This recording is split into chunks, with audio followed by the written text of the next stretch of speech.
ग्रंथ का एक छोटा सा सुंदर सा श्लोक है, वो हम सब यहाँ से लेंगे। आप मेरे पीछे दोहराइए, नहीं तो सुनिएगा। त्वन्मृतामृत भायानां सर्वथैकान्तवादिनां आप्ताभिमानखद्राणां स्वेष्टं द्रष्टेन बाध्यते, स्वेष्टं द्रष्टेन बाध्यते। ओम नमः सिद्धेभ्यः। सभी को सादर जय जिनेन्द्र।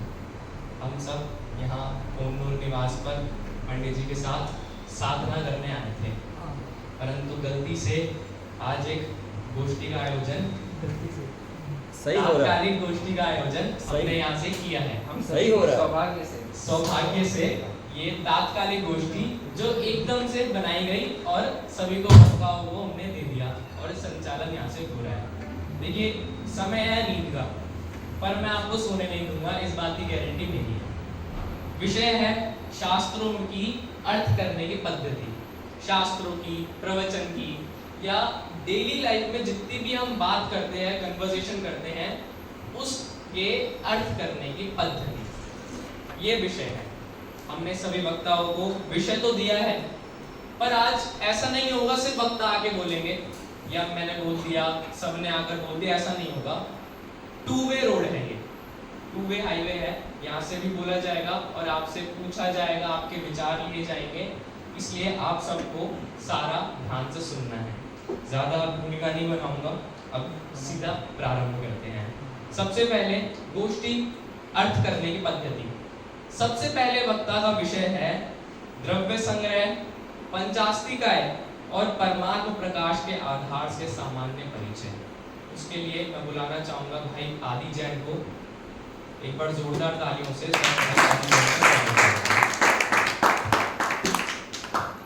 इस धुसम भीषण काल में जिन देव का जब हो विरह, तब मात सम उपकार करते शास्त्र ही आधार हैं। ओम नमः सिद्धेभ्यः। शरणम में वितरा गोष्ठी, आज की प्रवर्तमान गोष्ठी। इस गोष्ठी का विषय है आप सबकी धर्म पिपासा को बढ़ाने के लिए एक बहुत सुंदर विषय, अर्थ करने की पद्धति। किसके अर्थ करने की पद्धति? तो दो पंक्ति अभी जो मैंने बोली कि इस काल में हम पे कौन उपकार करता है, तो हमारी माता। माता की तरह जो जिनवाणी माता है वो हम पर उपकार करती है, लेकिन विचार करिए कि हमारी माता बोल नहीं पाती हो, सीधे शब्दों में बोलूं तो गूंगी हो, और बोल नहीं हो, इशारे कर रही हो और हमें समझ में ना आए तो हमारी मनोदशा क्या होगी। लेकिन हमने जब जाना कि भैया वो गूंगी नहीं थी, वो तो बोल रही थी, लेकिन हम समझ नहीं पा रहे थे, वैसा ही हमारे साथ ना हो, वैसा ही हमारे साथ ना हो कि जिनवाणी माता तो नित्य प्रतिदिन नित्य प्रबोधनी तो हम उनको कहते ही हैं, तो ऐसे हम तो उपकार करने के लिए बोलती रहें और हम उनकी भाषा को समझ ना पाएं। इसलिए बहुत मार्मिक विषय अर्थ करने की पद्धति, प्रत्येक बिंदु प्रत्येक वक्त आपको समझाएंगी। उसका सामान्य परिचय देने के लिए मैं आपके सामने प्रस्तुत हुआ हूँ। अधिक भूमिका न बढ़ाते हुए 5 तरीके जो हम प्रवचनों में सुनते आ रहे हैं, ऐसा शब्दार्थ, आगमार्थ, नयार्थ, मतार्थ और भावार्थ, पांचों को एक साथ देखें तो उत्तर एक एक अर्थ हमारी आत्मा के प्रति, इस अर्थ के प्रति, इस ज्ञान के प्रति दृढ़ता को बढ़ाने के लिए है। कैसे? तो नाम से ही पता चलता है।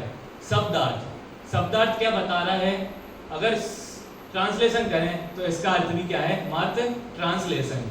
सर्वप्रथम कोई ग्रंथ उठाए तो उसको क्या देखने मिलता है? शब्दार्थ।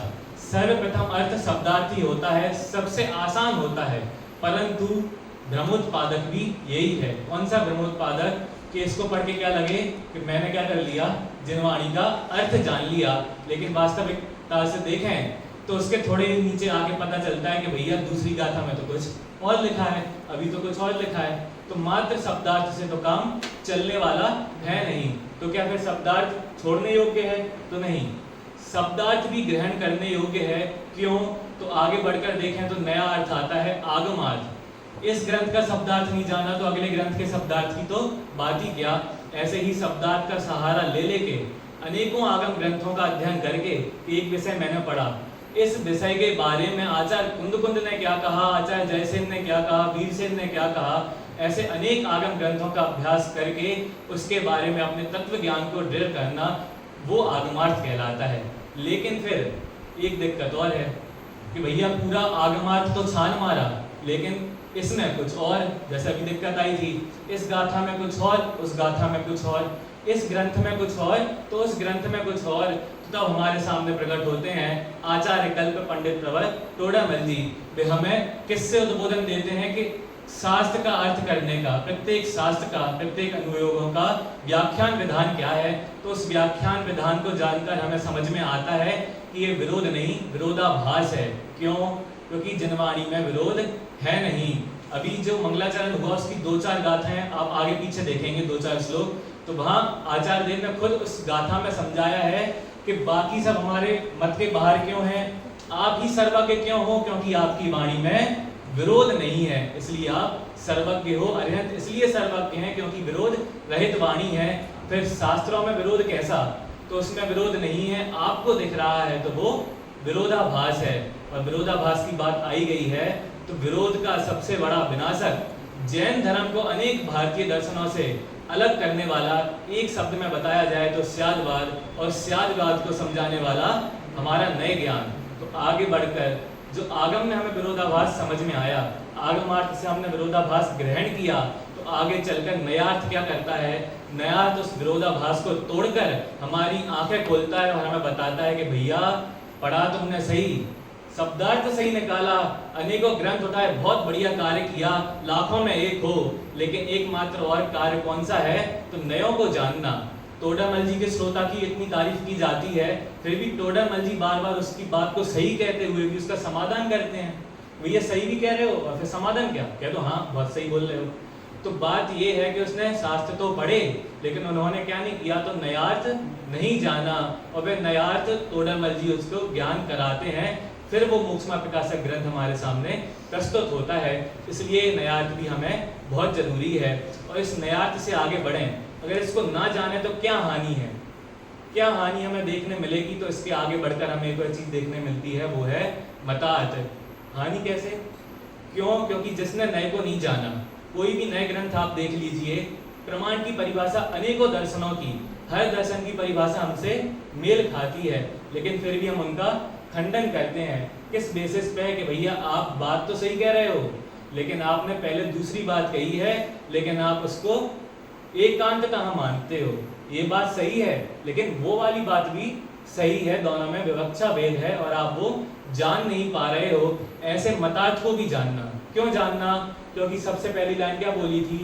पांचों ही अर्थ किस चीज के लिए हैं? पांचों ही अर्थ हमारे ज्ञान की दृढ़ता को बढ़ाने के लिए हैं। वैसे ही वो मतार्थ कि इन दर्शनों ने ये भी कहा, ये बात तो सही है, तो फिर हम उनको गलत क्यों बोल रहे? क्योंकि हमने ये भी कहा, ये बात भी सही है। अनेकों विवक्षाएं हम जानेंगे, अनेकों मतों से हम अपना मत की बात करेंगे, उनका खंडन भी होगा, मंडन भी होगा, हमारा मंडन होगा, लेकिन उससे हमें क्या होगा? दृढ़ता आएगी। वैसे ही आगे बढ़े तो सबसे बड़ा एक अर्थ हमें प्राप्त होता है, वो है भावार्थ। बात आ रही है कि जानना ही मानना है, तो वैसे ही जब भावार्थ को हम जानने लगते हैं तो वहाँ हमें मानने की प्रतिध्वनि सुनाई देने लगती है। और भावार्थ के विषय में धवलाकार एक चीज लिखते हैं कि भावार्थ क्या है? तो हे उपादेय की बुद्धि लखकर, क्या हे है, क्या उपादेय है, यह जानना, मात्र यह जानना भावार्थ है। वैसे ही हम जानेंगे तो हमें पता चलेगा कि भावार्थ क्या है। भावार्थ हमारी एक आत्मा उपादेय है, इसलिए वह भावार्थ है। अब देखिए, एक एक पक्ष को अगर हम देखें तो हमें पता चलेगा कि हमारे आचार्यों में क्या कला थी। शब्द से देखें तो उनकी शब्द कला, नए से उनका जैन धर्म में पकड़, मत से उनका ज्ञान और भावार्थ से उनका हृदय पक्ष हमें देखने मिलता है, लेकिन हम पूरे पांचों अर्थ को देखें तो हमें पता चलेगा। जैसे दादा भी कहा करते थे कि मैं समय सार नहीं पढ़ा, मैंने कुंद कुंद को पढ़ा है। तो कैसे पढ़ा कि पांचों अर्थ लगाए, तब उन्हें समझ में आएगा कुंद कुंद कौन है। वैसे ही आज इस प्रवचन में भी बात आई कि भाई कुंद कुंद श्रावकाचार्य भी एक है, लेकिन जब पांचों अर्थ आप पढ़ लेंगे तब आपको समझ में आएगा कि कुंद कुंद आचार्य की शैली क्या है। तब आप उनके नाम पर भी कोई ग्रंथ पढ़ेंगे तो समझ में आ जाएगा कि भाई ये उनने नहीं लिखा, नाम भले ही समान हो।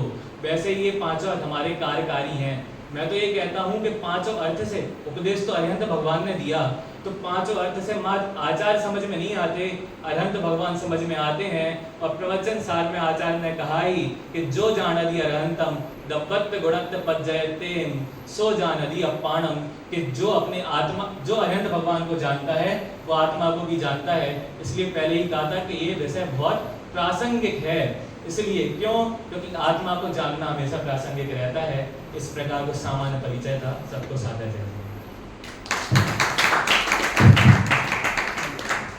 किसी को कोई प्रश्न? सबको समझ में आया? आपका प्रश्न या आपको अपने विचार भी रखने हैं तो आप सब रख सकते हैं, या तो आप हाथ खड़े कीजिएगा या मैं ही उठा लूंगा। पर अभी मैं आप सबको एक बात बताना चाहूँगा। सम्यक दर्शन के 8 अंग आप सबने सुने होंगे। क्या किसी ने सम्यक ज्ञान के 8 अंग सुने हैं? यस। कोई बता सकता है 8 के नाम?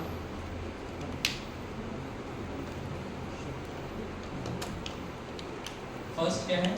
शब्द ज्ञान, शब्द ज्ञान, अर्थ ज्ञान, उभय ज्ञान, उभय ज्ञान, कालाचार, विनयाचार, उपधानाचार, गुरु के प्रति विनयाचार। देखिए, सबसे पहला अंग है शब्दाचार, दूसरा अंग है अर्थाचार। हम गोष्ठी तो अर्थाचार की कर रहे हैं, परंतु पहला अंग गौण ना हो जाए इसलिए मैं थोड़ा सा बताना चाहूंगा। शब्दाचार कहता है सही उच्चारण करो, सही उच्चारण करो। अभी हम सबने मंगलाचरण किया था ना, एक बार फिर से करेंगे। मोक्ष मार्गस्य नेतारम वेतारं कर्मभूरतां ज्ञातारं विश्वतत्त्वानां वन्दे तद्गुणलब्धये। बिल्कुल सही पकड़ा था मैंने। वन्दे तद्गुणलब्धये। वहाँ पे तत् त आधा है, या तो त आधा या फिर द आधा, तो कैसे बोला जाएगा? तद्गुण। हम क्या बोल देते हैं? तद्गुण। इसका मतलब क्या होता है? तत् अगुण, अगुण यानी वीतरागता, सर्वज्ञता, हेतोपदेशिता, जो ये अगुण है इनको छोड़ के बाकी सारे गुण पूज्य हैं। सिर्फ इतनी सी प्रोनाउंसिएशन की गलती, वंदे तद्गुण, ये नहीं है वंदे तद्गुण लगता है। ये है शब्दाचार। दूसरा अर्थाचार, आज की गोष्ठी उसी पर रखी है। तीसरा उभयाचार, यानी उच्चारण भी सही, अर्थ भी सही, दोनों एक साथ। तो उच्चारण तो प्रैक्टिस के साथ सही होगा, अर्थाचार की हम गोष्ठी आगे बढ़ाते हैं। अब अगला वक्तव्य के लिए अगला विषय है शब्दाचार। अब उन्हें शब्दाचार के माध्यम से ही मैं बुलाऊंगा। I wish the wish, you wish to wish the wish, to wish the wish to welcome Himanshu भैया फॉर इस टॉपिक। हेलो, एक तो देखो पहले तो ये आप समझ लो चर्चा क्या चल रही है। जिनवाणी में बहुत सारी बातें कंट्रोवर्शियल हैं। एक ही ग्रंथ में एक पन्ने की बात दूसरे पन्ने की बात से कंट्रोवर्शियल है। एक भी ग्रंथ ऐसा नहीं है जिसमें एक लाइन से अगली लाइन मेल खाती हो। एक जगह बोलते कुछ नहीं कर सकते और एक जगह बोलते नहीं आपको करना है। तो एक बात समझो, आप मनुष्य गति के लोगों के लिए मुख्यतः शास्त्र की रचना हुई। देव गति के देव तो अपने दैविक वैभव, भोग विलास और जो उनकी एक्टिविटीज हैं, पंच कल्याणक बनाना, नंदीश्वर दीप जाना, उसमें उनकी जिंदगी जाती है। तिरंज गति के जीवों को शास्त्र पढ़ना नहीं, सुनना, नरक गति के जीवों को फुर्सत नहीं। मनुष्य गति को एक बहुत अच्छा आलम्बन मोक्ष मार्ग के लिए शास्त्र आए हैं। ठीक है ना, ये आपको समझ में आ रहा है? अब करुणा से शास्त्र लिखे गए, लेकिन शास्त्र से मोक्ष मार्ग हासिल करना एक बहुत ही पुरुषार्थ का काम है। मतलब आप, मैं देखो गोष्ठी को बिल्कुल आपने बैठने को बोला ना, तो अपन बिल्कुल गंभीरता से, एक तो सम्यक दर्शन और दूसरा वस्तु की स्वतंत्रता, इन दो सिरे पे आप अपनी गोष्ठी को चलाओ। एक तो हर चीज से आप सम्यक दर्शन प्रूफ करो, हाँ, और दूसरा सम्यक दर्शन शब्दों वाला नहीं, वस्तु की स्वतंत्रता प्रूफ करो। आत्मा की प्रभुता, आत्मा का वैभव, दो पर्याय स्वतंत्र हैं, करता नहीं है कोई, ये सब आपको बताना है। ठीक है, देखो क्या होता है, जिनवाणी को कहें कैसे, तो जिनवाणी को बताने के लिए शब्द आए।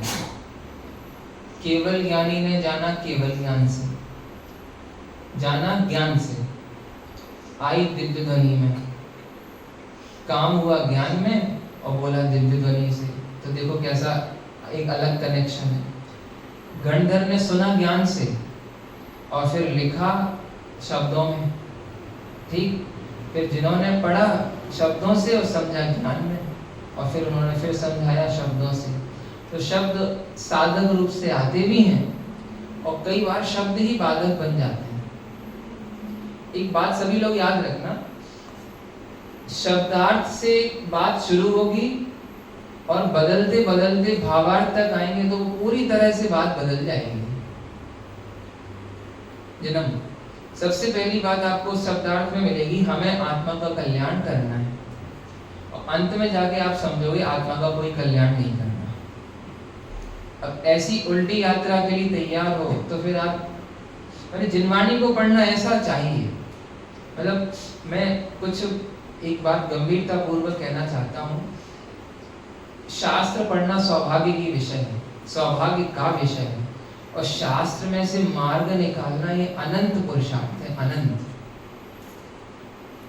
ये शास्त्र इतना अचूक औषधि है, अगर आपने सही रूप से यूज कर लिया तो मिथ्या तो यूं जाता है यूं, और नहीं समझा तो यही शास्त्र आपके नए नए मिथ्यात्व का कारण बन जाएगा। अभी इसको और एक्सप्लेन करूं। आप लोगों में से कितने लोगों ने 8 कर्मों को देखा है? कभी मिले आप 8 कर्मों से जिंदगी में? मंदिर में मिले, कमरे पे मिले, 8 कर्म नहीं देखी तो कहाँ पढ़े आपने 8 कर्म? शास्त्र में। ठीक है, पढ़ाई शुरू कहाँ से हुई थी 8 कर्मों की? शास्त्र से पढ़ाई हुई, और फाइनली अपना क्या निष्कर्ष निकला? हम कर्मों से बहुत हैरान हैं, हम बहुत परेशान हैं, कर्मों ने हमें कहीं का नहीं छोड़ा। अब आपका पूरा का पूरा पढ़ना पानी में गया, आपकी सारी पढ़ाई बेकार हो गई, क्योंकि आप कर्मों से लड़ना चालू कर दिया आपने। जबकि कर्म की थ्योरी शुरू हुई थी और उसका भावार्थ ये था कि कर्मों का कुछ कसूर नहीं है। मैं आप लोगों को बस इसी पॉइंट पे लेके आना चाह रहा हूँ, भक्तागण को भी और सभी श्रोतागण को भी। एक तो शास्त्र सम्यक दर्शन में कैसे निमित्त बने। एक बात वापस कहता हूँ, समझ शब्दों से शुरू होती है और समझ में आने पर सारे शब्द गायब हो जाते हैं। लड़की को बोला ये तेरा पति है, ये तेरा पति है, और जैसे इसे समझ में आया ये पति है तो पति शब्द गायब, और पति को समझने पर होने वाला समर्पण शुरू। नहीं आ रही बात समझ?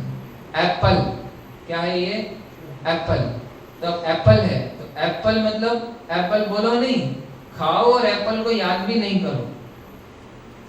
मतलब मैं यही आपसे कहना चाहता हूँ, आप लोग कितना फाइट कर रहे हो कि नहीं, मैं पिछले 5 साल से बहुत फाइट कर रहा हूँ। हमने जयपुर में रह के कोर्स के 53 ग्रंथ पढ़े हैं, और इधर अदर बहुत सारे ग्रंथ पढ़े हैं जैन धर्म के, कर्णानियोग, चरणानियोग, द्रव्यानियोग। हमें 4 अनियोग, ये समझो 4 तरह से, जैसे नहीं होता बच्चा एक पैर हाथ यहाँ खींचता है, दूसरा हाथ यहाँ खींचता है, पैर यहाँ खींचता है, माने 4 अनियोग कसा कसी दिखती है। एक अनियोग से दूसरे अनियोग का पूरा विरोध दिखता है। तो शास्त्रों के पद्मनंदी पंचविंशति का ग्रंथ में आया, एक जंगल है, शास्त्र क्या है, एक जंगल, और इसको पार करने के बाद ही आपको मंजिल मिलेगी। और जंगल कैसा है ये, भयानक अटवी जैसा, इसमें एंट्री भी करना है और भटके बिना बाहर भी निकलना है, बस इतना ही सा मोक्ष अपन लोगों के लिए है। तो गोष्ठी का स्तर नहीं आप लोग गिराना। आगे के प्रकरण में हम यही चाहेंगे कि आप अनुभव, अनुभूति, रत्नत्रय और कैसे वस्तु की स्वतंत्रता ये इन सिद्धांतों से पुष्ट होती है बताना, है ना। और सब पूछो, क्वेश्चन आंसर पूछो तो आपको मालूम पड़ेगा। अगर आप डिस्कशन करोगे ना, जैसे भैया ने 2 मिनट बात बोली, आप का हाथ ऊपर कर दो कि ये बात आप समझाओ, समझ में नहीं आई, ठीक है। डायलॉग डिलीवरी नहीं करने आए इधर अपन एक मंथन करने आए हैं, और ये आधा पौन घंटे में एक अच्छा सार मिलेगा अपने को, ठीक है। मैंने अच्छा बोला है आदि भाई ने, स्मारक के 4थे बैच के 4th ईयर के स्टूडेंट है। अब है ना, आप सभी रिस्पॉन्सिबल होके सुनो और जरा क्वेश्चन पूछो, इससे सम्यक दर्शन कैसे निकल रहा है। हाँ, अभी देखो जैसे ये अक्षर शुद्धि की बात आई, मैं एक बात पूछता हूँ, शुद्ध अक्षर पढ़ना चाहिए, शास्त्र को शुद्ध पढ़ना चाहिए, इसको कितना वजन देना। बाई चांस अशुद्ध पढ़ने में आ गया तो उससे कितनी लॉस है, समझ में आ रहा है आपको। एक कथाएं हैं चिन्वाणी में कि एक व्यक्ति ने शास्त्र गलत पढ़ दिया, तो उससे उसको इतना हानि हुई कि उसका सब नष्ट हो गया ज्ञान। बोले उसने अभिनय से पढ़ी थी शास्त्र, एक कथा घोष में कथा आई, शुद्ध नहीं पढ़ा, और बोले उसने शुद्ध पढ़ा तो जितनी विपत्ति आ रही थी वो अपनी चली गई। तो शुद्ध पढ़ना चाहिए, समझ में आ रहा है। लेकिन ये बात 0.001% तक ही सही है, असलियत तो कुछ और ही है। शुद्ध पढ़ो चाहे नहीं पढ़ो, लेकिन अगर सही, अभी बोल रहे थे हे को हे और उपाधि को उपाधि नहीं जाना, तो शुद्ध पढ़ के क्या निहाल हो जाओगे। नहीं आ रही आपको बात समझ में।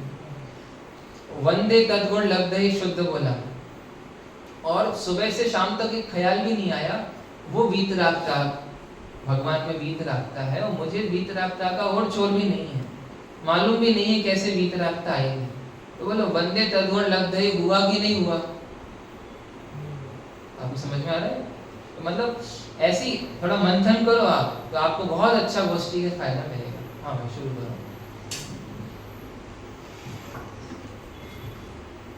ओम नमः सिद्धेभ्यः, ओम नमः सिद्धेभ्यः, ओम नमः सिद्धेभ्यः। इस संगोष्ठी में उपस्थित सभी जनों को सादर जय हिंद। आज की मेरा इस संगोष्ठी का विषय है शब्दार्थ और उसमें ध्यान देने योग्य बातें।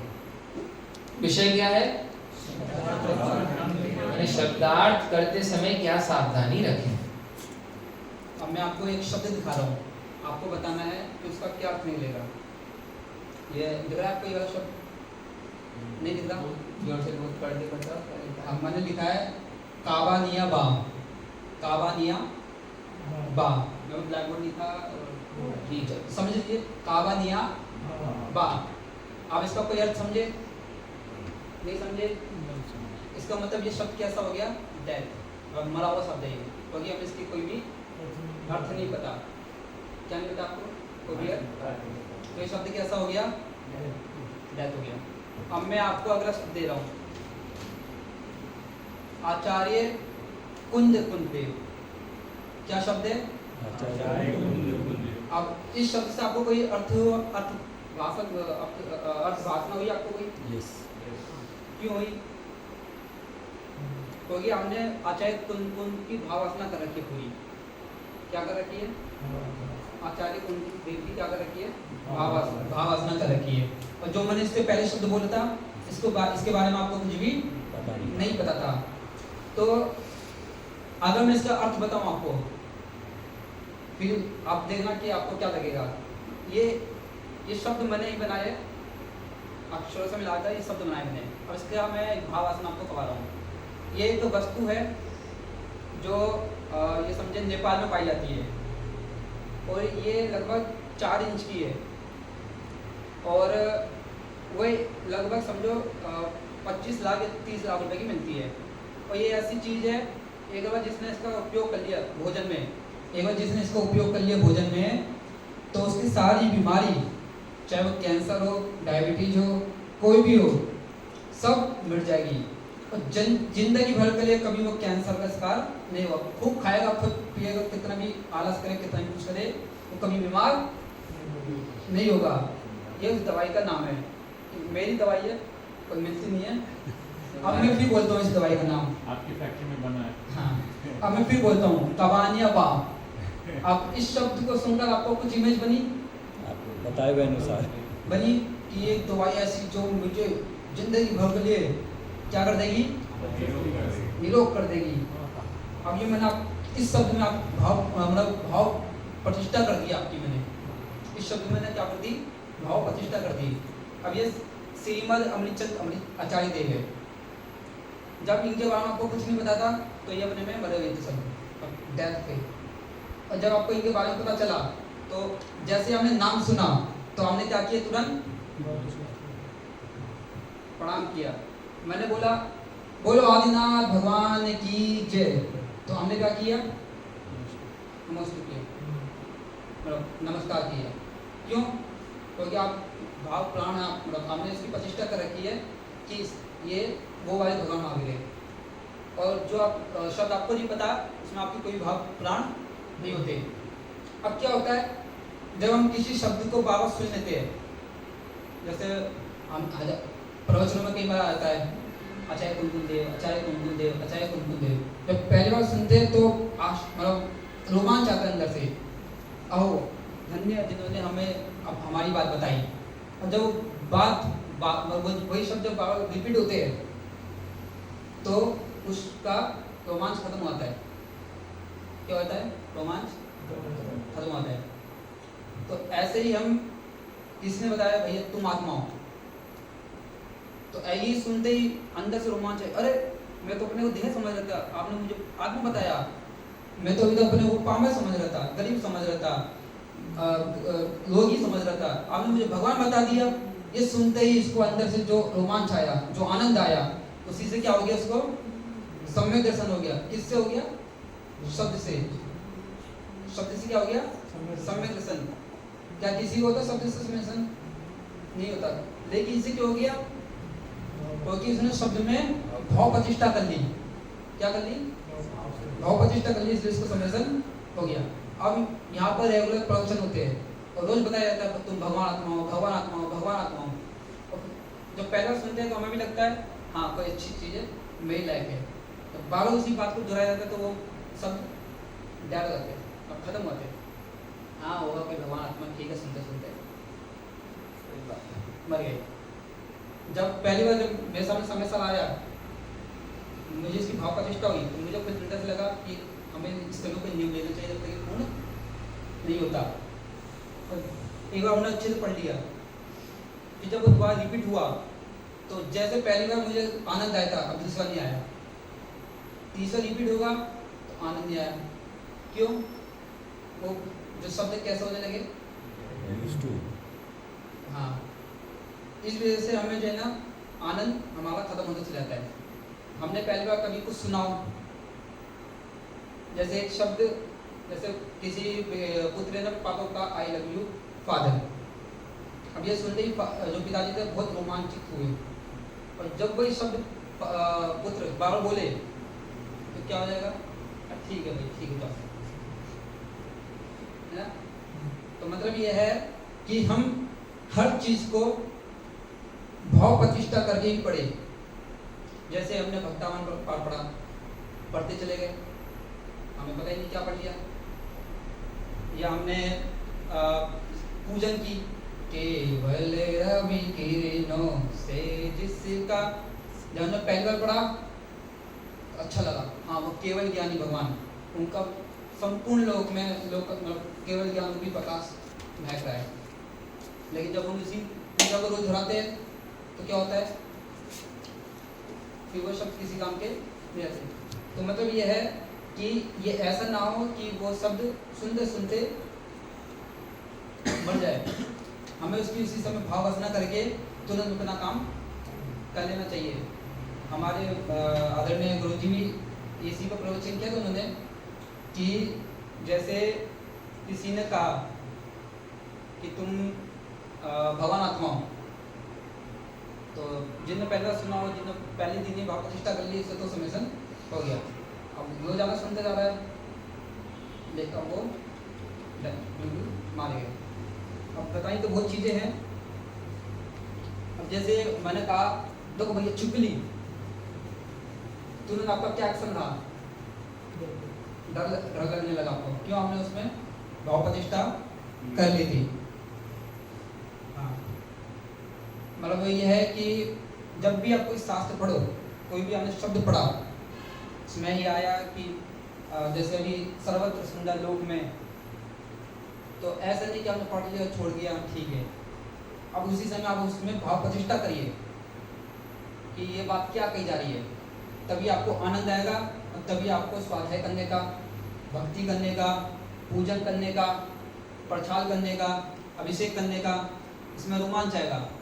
अब जैसे रोज हम जा रहे हैं बगल में 20 मंदिर में, अब जिसको एक बार गया तो थोड़ा अच्छा लगा, दूसरा वही रूटीन, फिर तीसरी रूटीन, फिर वो समझता है चलो ठीक है कर रहे। ऐसा क्यों हो गया उसको? क्योंकि उसने एक तो उनका स्वरूप नहीं समझा, ये भी इसमें सब, मतलब एक तो स्वरूप नहीं समझा, दूसरा कि उनके माध्यम से हमारा कल्याण हो रहा है, इस वजह से वो क्या हो गया, सब जो भी भाव वासना की वो सब रह गए। तो मतलब ये है, जो भी आप करो भाव प्रतिष्ठा सहित करो, जिससे आपको रोमांच आएगा, आनंद आएगा, और इसी से ही आपको मोक्ष आने का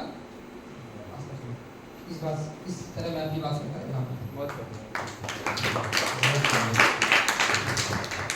क्या कोई कुछ कहना चाहेगा? आप लोगों को समझ में तो आया होगा, प्रवचन अपना चल चुका है, शब्दों में भाव प्रतिष्ठा करो, उसी को एक बार नए सिरे से भाई ने बताया। परंतु विषय था शब्दार्थ, थोड़ा ये भावार्थ की तरफ इंगित हुआ। प्रश्न ये है, क्या शब्दार्थ सम्यक दर्शन कराएगा? नहीं, शब्दार्थ के साथ भावार्थ जब तक कंप्लीट नहीं होगा तो सम्यक दर्शन हो ही नहीं सकता, क्योंकि भावों बिना, शब्द में प्राण का ना, प्राण प्रतिष्ठा करेंगे तभी तो उस भाव समझ में आएगा, और बिना भाव समझ में आए सम्यक दर्शन हो ही नहीं सकता। तो मतलब शब्दार्थ निरर्थक है? निरर्थक नहीं है, शब्दार्थ पूर्वक ही भावार्थ होगा। भावार्थ किसका जानेंगे, जो शब्द नहीं जानेंगे तो किसका भाव होगा? इसलिए शब्दार्थ जरूरी है। हाँ जरूरी है, लेकिन एंड रिजल्ट नहीं है। उपाधि वो भी शब्दार्थ, देखो एक बात समझिए, निमित्त कार्य होने पर नियम रूप से होता है, कार्य ना हो तो नियम नहीं बनता। जिन लोगों को आत्मा शब्द सुन के समझ में आना है, उन्हें आत्मा का शब्दार्थ निमित्त बनेगा, और जो त्रियंच जीव हैं उनके लिए आत्मा शब्द रूप से नहीं, उन्हें आत्मा सीधे अनुभव रूप से आता है। एक आगम की बात बताता हूँ। शुद्ध ज्ञान के दो टाइप हैं, एक है शब्द सुन के कनेक्ट करना, इसको बोलते हैं शब्द वाला शुद्ध ज्ञान, ठीक है, और एक है वस्तु देख के कनेक्ट करना, इसको बोलते हैं लिंग वाला शुद्ध ज्ञान। शब्दज और लिंगज अलग चीज है, ठीक है। इसको देखो, समझो आप सांप, मैंने कहा सांप, आपने सुना सांप, शब्द आया सांप, पहले शब्द सुना, फिर आपने कनेक्ट किया, सांप माने डेंजरस और डेंजरस माने भाग जाओ, तो आपको बीच में एक शब्द का बैरियर आया, ठीक है। और किसी बंदर ने सांप देखा तो वो सांप बोलेगा क्या? नहीं, वो सांप समझते ही भाग जाएगा। तो कुछ जीवों को शब्द निमित्त बनते हैं, शब्द सुनते हैं, शब्द से अर्थ रिलेट करते हैं, फिर अर्थ पे आते हैं, फिर अर्थ से भाव समझते हैं, फिर अपना काम करते हैं, और किन्हीं को बिना शब्दों से ही काम हो जाता है। समझ में आ रहा है कि नहीं आ रहा? तो शब्दार्थ उपयोगी है लेकिन उपादेय नहीं है। चर्चा आई थी, ठीक। अच्छा, एक बात और जरा सुनिए, एक बहुत अच्छा बिंदु भाई ने बोला सबको ही सोचना चाहिए। शब्दों में भाव प्रतिष्ठा, एक बात आई थी ना ये नवीन जी भाई साहब, अब अपने को सुनो सब लोग, अपनी एक डिक्शनरी तैयार करना चाहिए, खुद की आत्म साधना में डिक्शनरी। जैसे अपन ने शब्द सुना मिथ्यात्व, शब्द क्या है? मिथ्या। मिथ्यात्व की परिभाषा बोलो जिनम। मिथ्यात्व मीन्स उल्टी मान्यता, और कुछ जो जैसी चीज है जैसी उसको चीज वैसा नहीं मानना, और विश्व में आनंद, विश्व में आनंद, और कुछ विपरीत। अभी देखो मिथ्यात्व की मैं परिभाषा बताता हूँ। मिथ्यात्व बगलो मर जाओगे नहीं यारी बात समझ। आप सांप को कैसे देखते? सांप मतलब स्नेक, ऐसे ऐसे चलता है। सांप मतलब अपने को, सांप मतलब भग जाओ। अभी स्वामी जी का प्रवचन सुन रहे हैं ना, जरा उनकी शब्दों का समझाने का तरीका देखो। आत्मा किसे कहते हैं? जो ज्ञान, ये नहीं बोलते आत्मा मतलब आनंद की मूर्ति, आ हा हा। ये कौन सी डिक्शनरी में लिखा है? ये उनकी निजी डिक्शनरी में लिखा है। मैं एक अच्छा प्रैक्टिकल बता रहा हूँ, एक अपने शब्द लिखो और उसके स्वानुभव गर्भित अर्थ लिखो आप, जिससे आपको गाइड मिले उससे। जैसे एक वर्ड बोला मैंने, कल अपन यात्रा पे चलेंगे, तो आपका चेहरा खिलेगा या नीचे तक झुक जाएगा? पिकनिक शब्द से आनंद आता है ना। ऐसी प्रक्षाल शब्द, तो प्रक्षाल की अपनी क्या डेफिनेशन है? प्रक्षाल मतलब यही तो है प्रक्षाल। आपको प्रक्षाल की नई सिरे से डेफिनेशन बनानी है। चलो एक अवसर आया, आज अपन अपने आत्मा का राग द्वेष कलंक धो डालेंगे। एक बहुत अच्छा मौका आया है, समझ में आया कि नहीं आया? ऐसी डिक्शनरी बनाओ। बच्चों को बोलो कल पेपर है, तो इनकी डिक्शनरी में क्या आता है? खौफ। और कल से आपकी 2 महीने की छुट्टी है, तो क्या आता है? मोक्ष कल्याण, जैसा आनंद आता है। ऐसी नवीन समझ में आ रहा है? जिन वाणी के शब्दों के स्वानुभव गर्भित अर्थ बनाना चाहिए। मिथ्यात्व मतलब मेरा सबसे बड़ा बैरी, और उसको खोलते जाओ। मैं इनको ब्लेम करता हूँ, बस इससे मैं कभी सुखी नहीं हो पाऊंगा। यही मिथ्यात्व सबसे बड़ा शत्रु है। शत्रु माने अभी के अभी इसको मार डालो। ऐसे अर्थ निकालना चाहिए, खूब अर्थ निकालना। एक एक एक्टिविटी के स्वाध्याय, आज मुझे अपने से मिलने का मौका मिला है, चलो एक बार अपने से मुलाकात करते हैं। ये काय का अर्थ है? स्वाध्याय।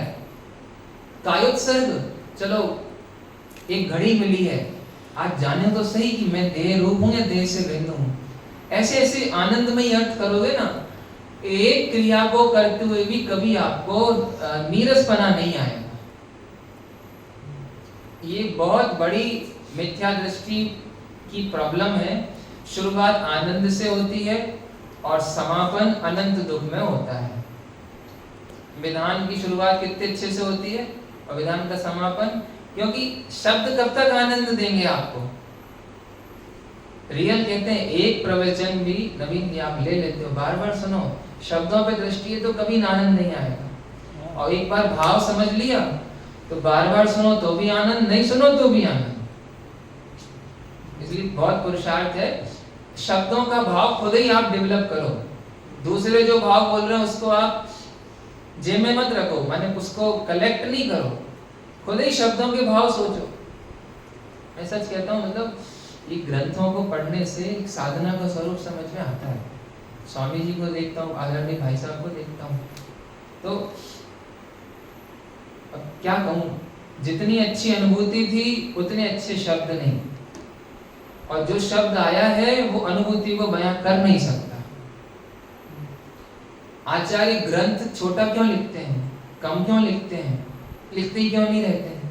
क्योंकि उनको मालूम है शब्दों से आत्मा दिखाने का काम बहुत असंभव काम है।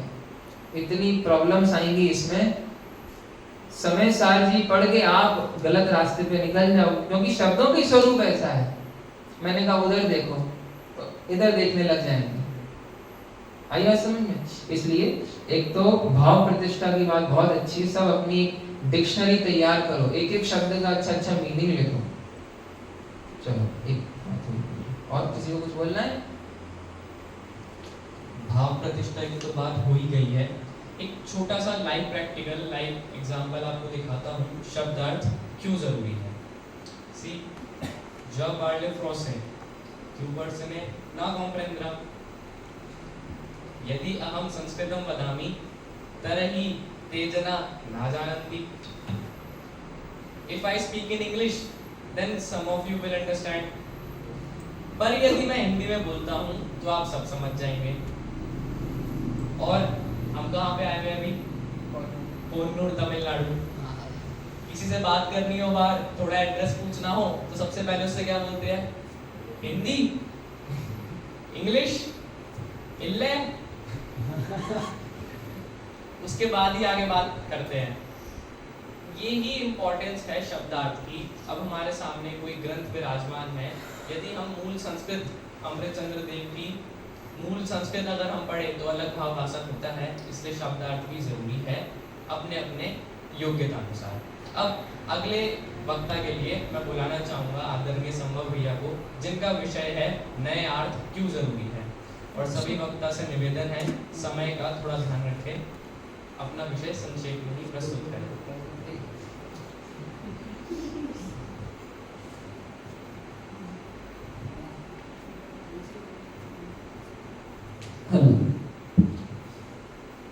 आत्म बनी परमात्मा, हो शांति सारे देश में,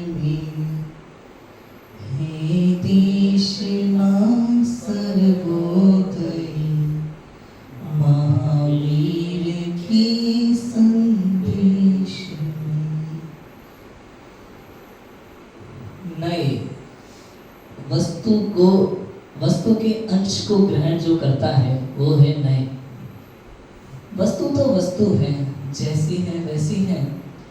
वस्तु को का किसी अपेक्षा से कथन करना, एक देश कथन करना या पूर्ण कथन करना, तो जब वस्तु को पूर्ण रूप से कथन करते हैं उसका नाम होता है प्रमाण। प्रमाण क्या? हाथी, पूरा का पूरा हाथी समझ में आ जाता है कहते हैं। मनुष्य, पूरा का पूरा मनुष्य समझ में आता है, लेकिन हाथी का पाँव खंबे जैसा पाँव, ये अंश है, वस्तु का एक अंश। अब मैं हाथी को ज़्यादा नहीं पकड़ूंगा क्योंकि हाथी की अनेकांत वाली कहानी आप सब ने सुनी होगी। अपने को बहुत शॉर्ट टाइम में 8 नए समझना है जो आपको हमेशा याद रहे, हम भूले ना। मैं आपको 8 नए के नाम बता देता हूँ पहले, क्योंकि मैं भूल जाऊँ तो याद दिला देता हूँ मुझे। तो व्यवहार नए और निश्चय नए, ठीक है। एक छोटी सी परिभाषा देता हूँ इन दोनों की। भेद सो व्यवहार, अभेद सो निश्चय। भेद सो व्यवहार, अभेद सो निश्चय। सिंपल है ना। व्यवहार नए के 4 भेद हैं। उपचरित असद्भुत व्यवहार नए, अनुपचरित असद्भुत व्यवहार नए, उपचरित सद्भुत व्यवहार नए, अनुपचरित सद्भुत व्यवहार नए। ठीक है, दोबारा तो नहीं बोलूं? ओके।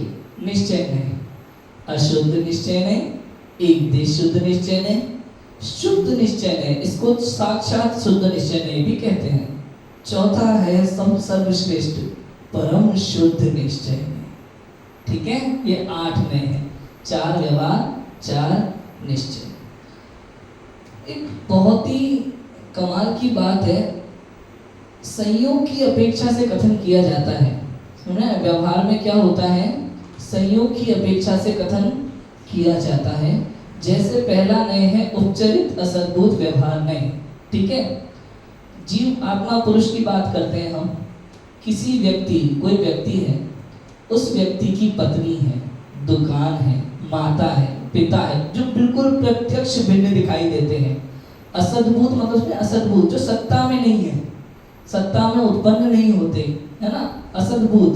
और उपचरित माने उपचार, उपचार में भी उपचार है, ये तो बिल्कुल जो भिन्न दिखाई देता है ना, किसी व्यक्ति की पत्नी, दुकान आदि।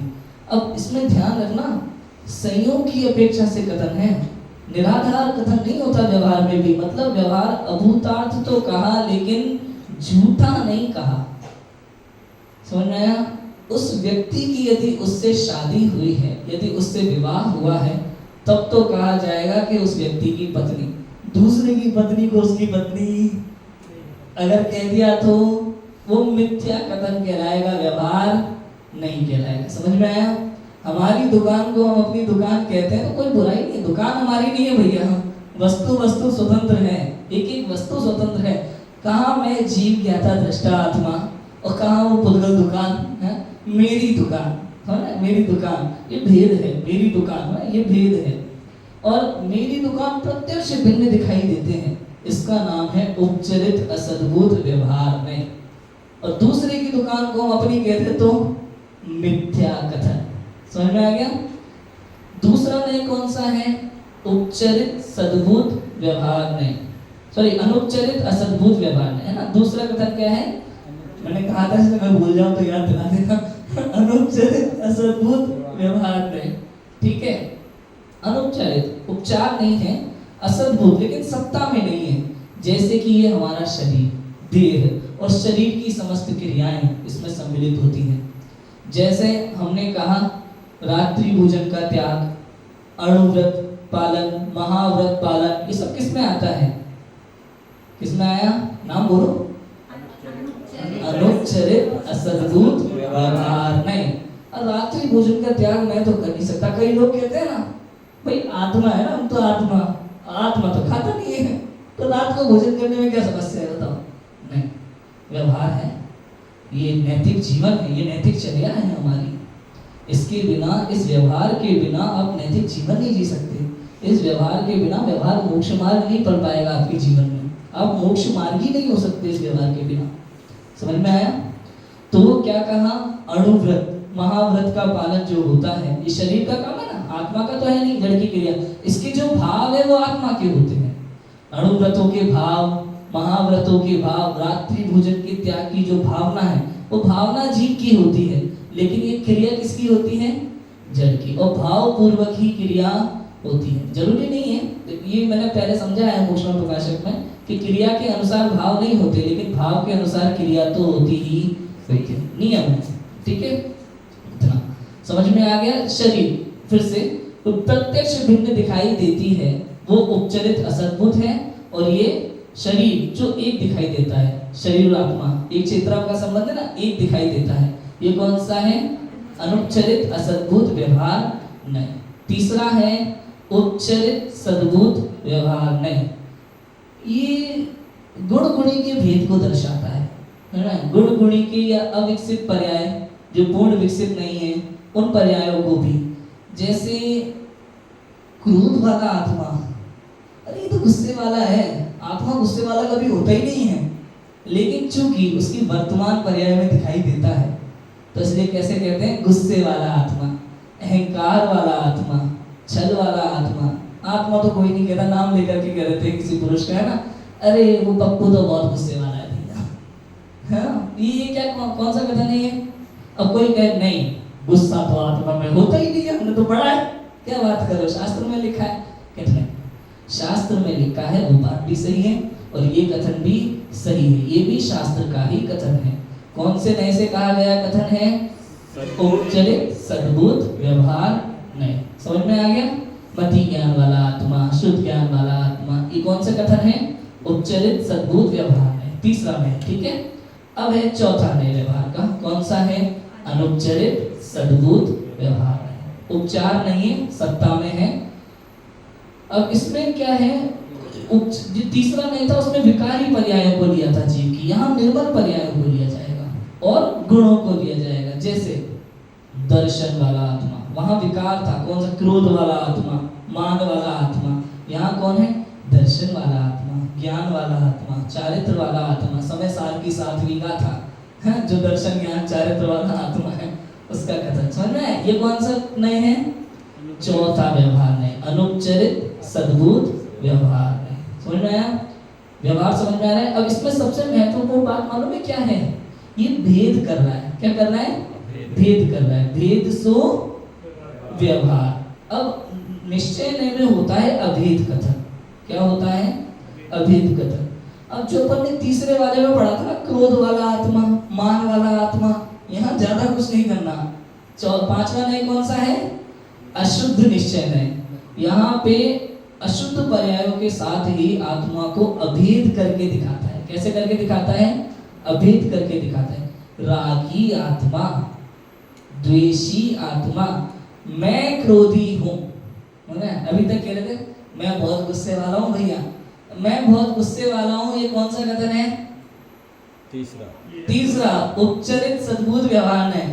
मैं बहुत क्रोधी हूँ, मैं बहुत क्रोधी। इसमें आत्मा को उसने सीधा कह दिया, वहां तो भेद था, फिर भी यहाँ तो एकदम अभेद दिखाया। क्यों? आत्मा में उत्पन्न होने वाली विकारी पर्याय है। मैं क्रोधी हूँ, मैं क्रोधी हूँ, मैं मानी हूँ, ये कौन सा नहीं है? अशुद्ध निश्चय नहीं से कहा जाने वाला कथन है।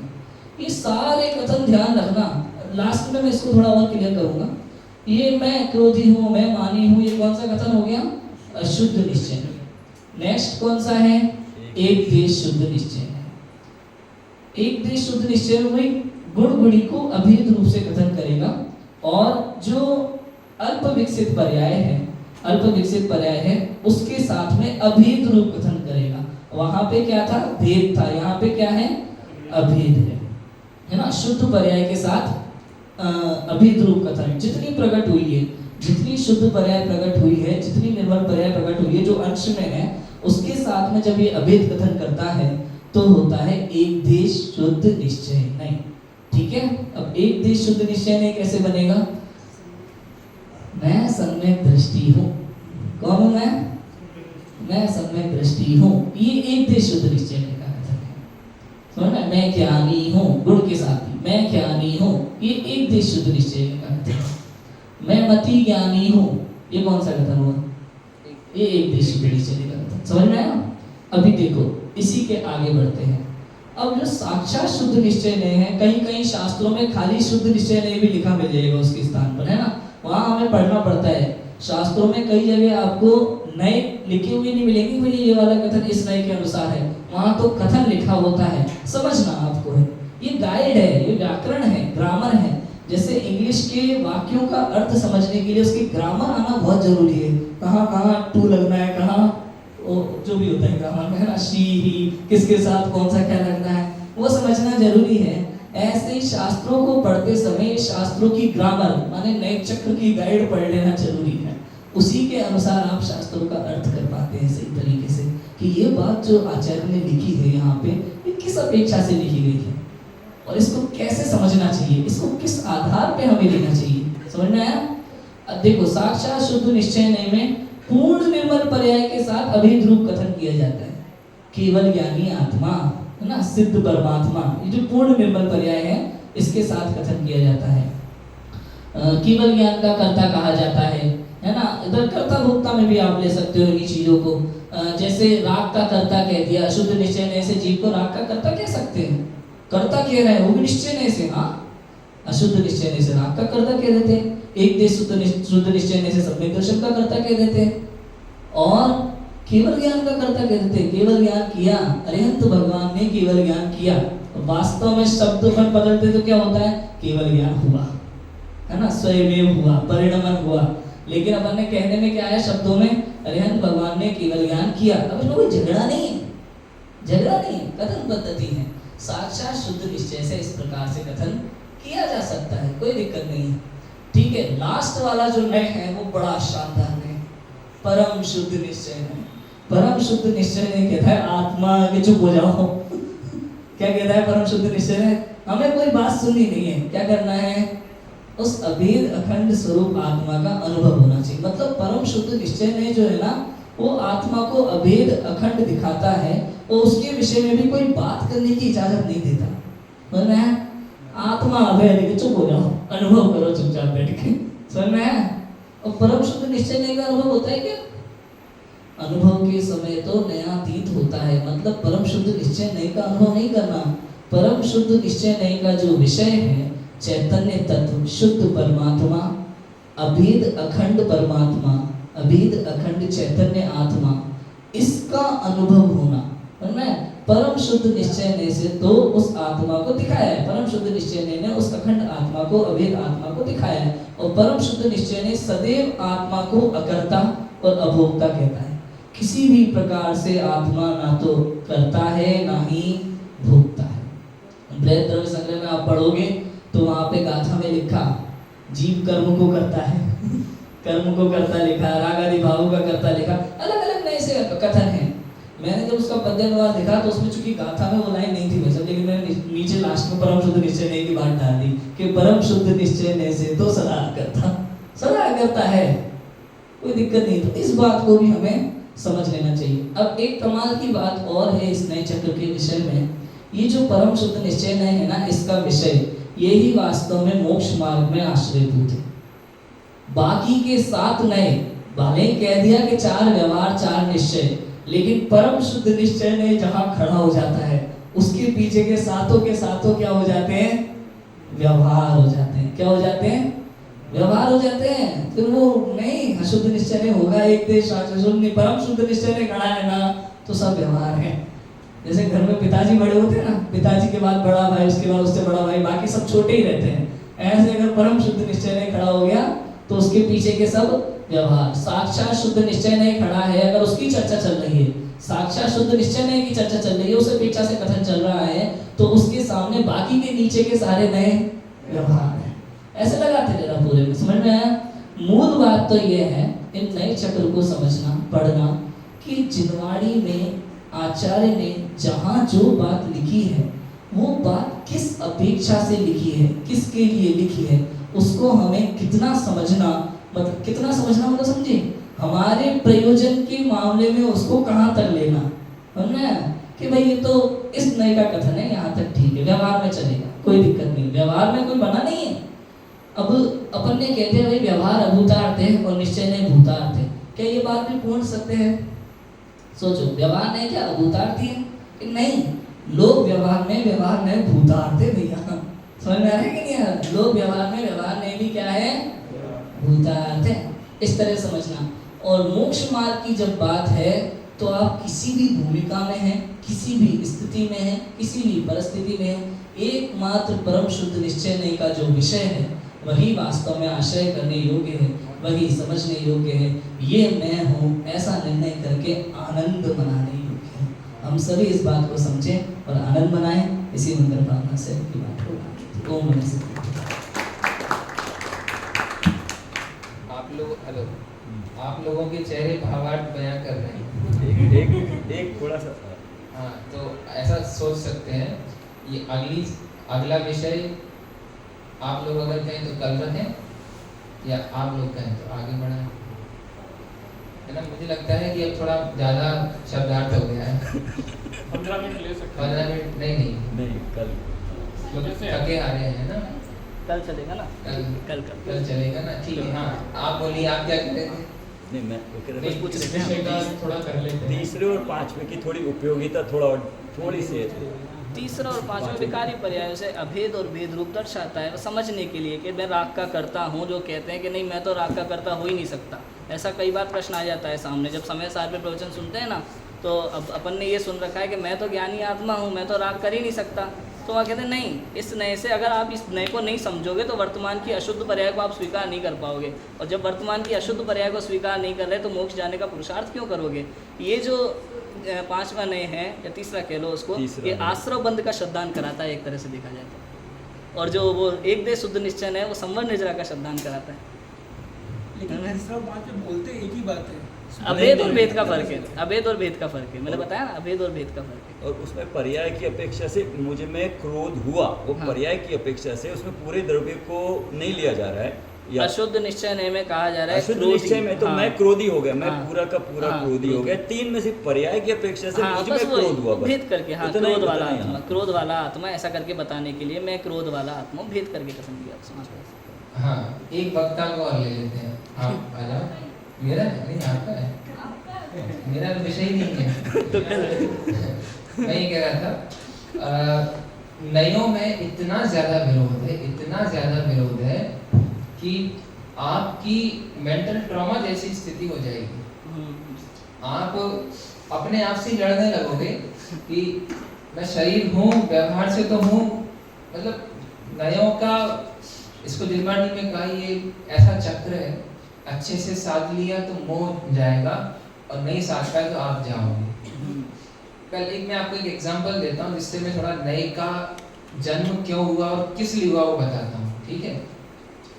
जैसे कोई आतंकवादियों को पकड़ना है और अपन ने कोई ऑपरेशन किया, तो अपन अगर वो वर्ड्स रखेंगे ना, बंदूक, बम, तो वो समझ जाएंगे। तो अपन कोई ऐसे कोड वर्ड यूज करते हैं कि समझने वाला ही समझे, बाकी अभी नहीं समझे।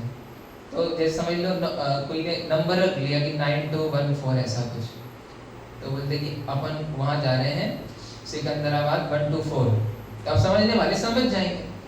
ऐसे ही सर्वज्ञ भगवान और गणधर देव में आपस में कोड वर्ड्स में बातचीत होती है और गणधर देव फिर उसका कोड लिख देते हैं। आप एक नंबर के पापी हो, कोड नंबर 5। कौन सा कोड दिया? 5। ठीक, कोड समझ में आया? अभी कोड को आपको डिटेक्ट करने में पुरुषार्थ है। पापी हो मतलब पापी नहीं हो और परमात्मा ही हो, बस नहीं समझ पा रहे, इतना सा पाप है, बस इतना कोड खोलना आना चाहिए। आपको समझ में आ रहा है? जिनवाणी कोड लैंग्वेज में लिखी गई है। आदिनाथ की 2 पत्नियां थी, कोड नंबर 1। आदिनाथ की कितनी पत्नियां थी? 2, कोड नंबर। कोड को खोलिए, एक भी पत्नी नहीं थी। तो पत्नी थी कि नहीं थी लिख तो रहे हैं। कोड का अर्थ है कि उनके साथ 2 पत्नियों का विवाह हुआ था और राग था उनको, तो राग को बताने के लिए बोल रहे हैं 2 पत्नियां थी, आत्मा की पत्नी नहीं होती। समझ में आ रहा है आपको?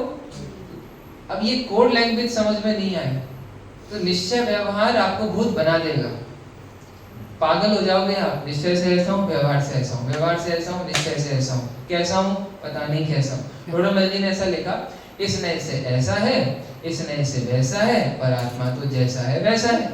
समझ में आया आपको?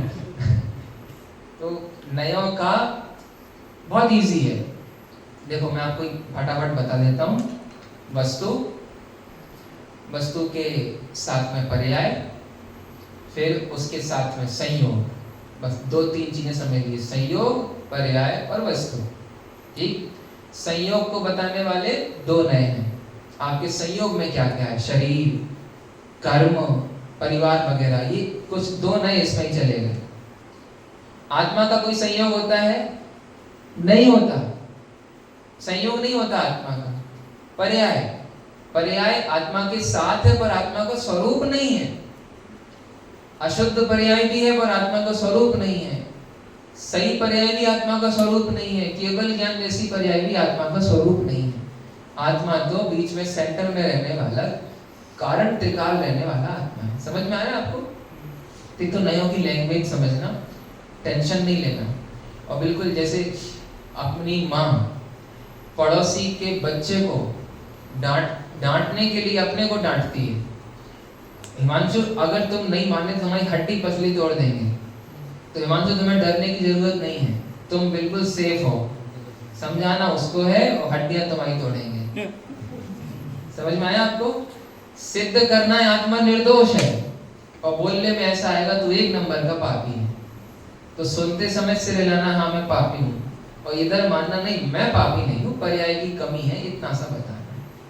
ठीक है, समझ में आया? हाँ जी। आप लोगों में धैर्य है नहीं ना? इसलिए जो लोग जय बोलो महावीर भगवान की जय। कल हम सम्यक भाई से मतार्थ का स्वरूप समझेंगे। आप लोग तीर्थ यात्रा जाएं तो टाइम से आ जाएं और नहीं जाएं तो भी इधर टाइम से आ जाएं। चलिए आप सबकी आज्ञा से इस गोष्ठी को यहीं विराम देते हैं। बोलिए महावीर भगवान की जय हो।